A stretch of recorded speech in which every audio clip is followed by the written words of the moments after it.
Pancada, hein? O povo do céu chegou com os dois pés na porta da frente do clã Maticaio. Se liga na destruição desse capítulo e a reação dos caçadores.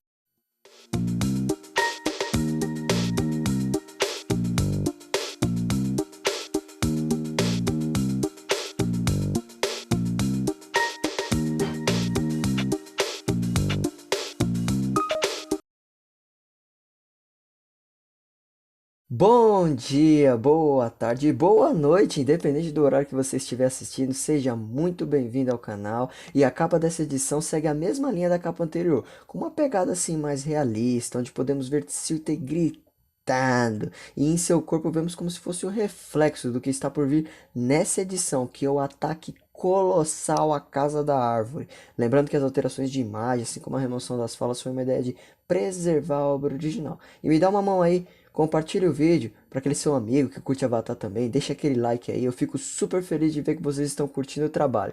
E agora, sem enrolação, bora pra história. Agora a cobra vai fumar, rapaz. Como vocês viram na edição anterior, o povo do céu chegou à Casa da Árvore. E esse capítulo começa exatamente nesse ponto, com aquelas aeronaves lá de alta tecnologia sobrevoando o local, metendo um apavoro lá na população, enquanto os guerreiros se preparavam para o confronto. E cara, não demora nada até eles começarem a mandar umas granadas de gás lá na cabeça dos azulados. E eu gostaria de fazer uma pausa agora para comentar desse momento especial, só que lá no cinema.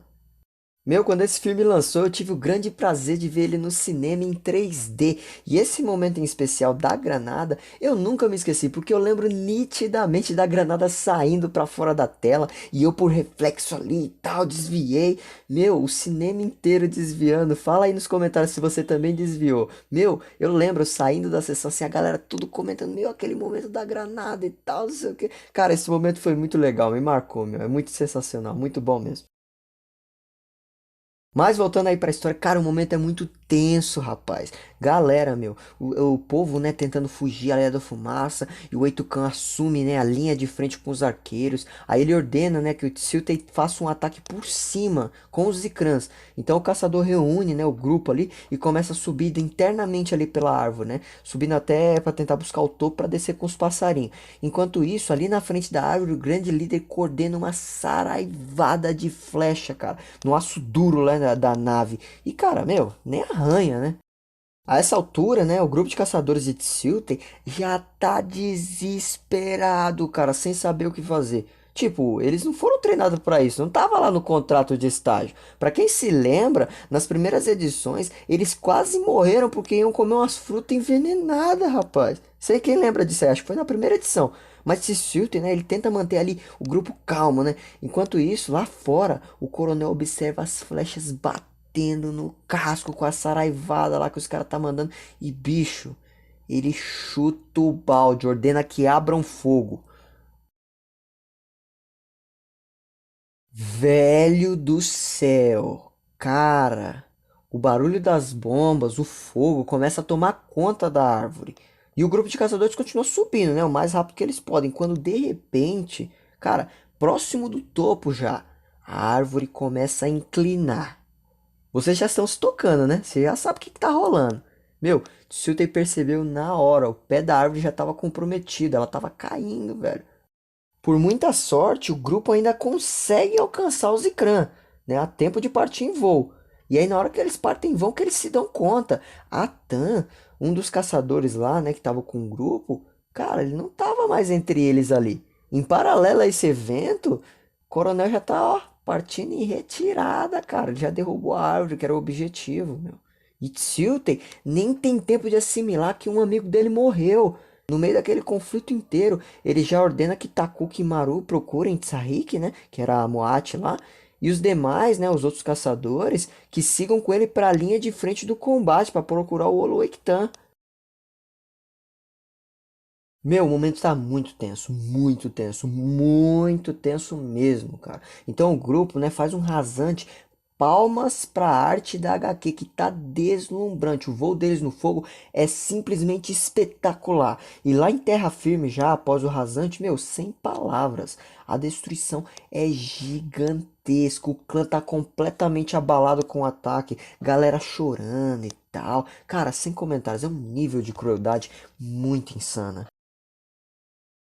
E no meio do rolo, Tsuter chega em terra encontrando o grande líder à beira da morte. E cara, eu nem sei mais o que dizer pra vocês. Ele só toma pancada, é impressionante. Ele sente muito esse momento da morte do Eitukan. E o clã e tal, pelo menos o que havia sobrado do clã, né? Acompanha ele nesse momento. Mas apesar de tudo, Tsuter mantém a postura, cara. E com a ajuda do povo, eles amarram o corpo do Eitukan num Ikran e voam, né? Até encontrar Moat no caminho, que também mantém a postura. Apesar de sentir a perda, né, do líder.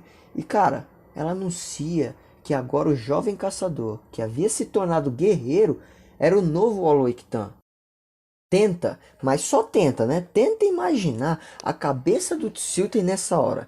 É muita treta atrás de treta, rapaz. Aí depois desse momento, os sobreviventes, o grupo de sobreviventes, né, se retira ali do lugar extremamente abalado, cara. Derrota, assim, aquele climão, sabe, ruim de derrota.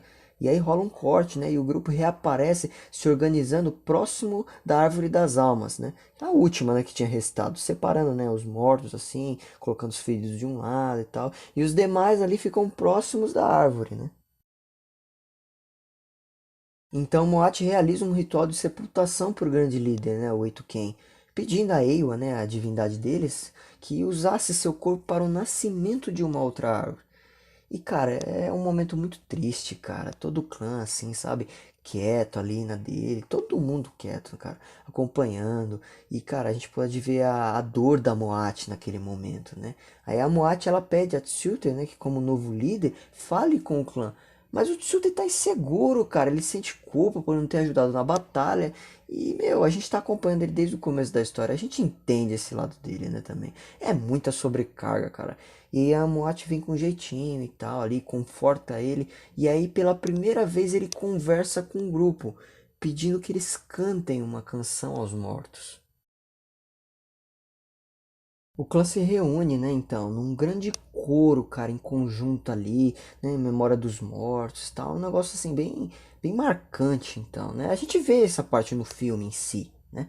E aí o povo se assusta com uma sombra, vindo na direção deles, hein? Vocês sabem o que que é, né? Vocês já sabem o que é, vocês já estão ligados, cara. É nesse momento que vemos o poderoso Toruk Makto. Nesse meio tempo, Jake elevou o progresso dele nas alturas e agora ele comandava o grande Leonopterx, ou Toruk, né? Bora abreviar para esse nome de Toruk, que é bem mais fácil de lembrar. E Tsulte, vendo essa cena, de primeira já entende que aquele homem do céu, que havia causado tanto problema desde o início, poderia ser a esperança do povo. Mas vocês querem saber qual é a pior parte? É que o vídeo se encerra por aqui com esse momento extremamente trágico pro povo Maticaio. E com uma pegadinha leve de esperança aí no final. Mas nós também estamos chegando no final dessa HQ maravilhosa. E já bate até aquele aperto, né?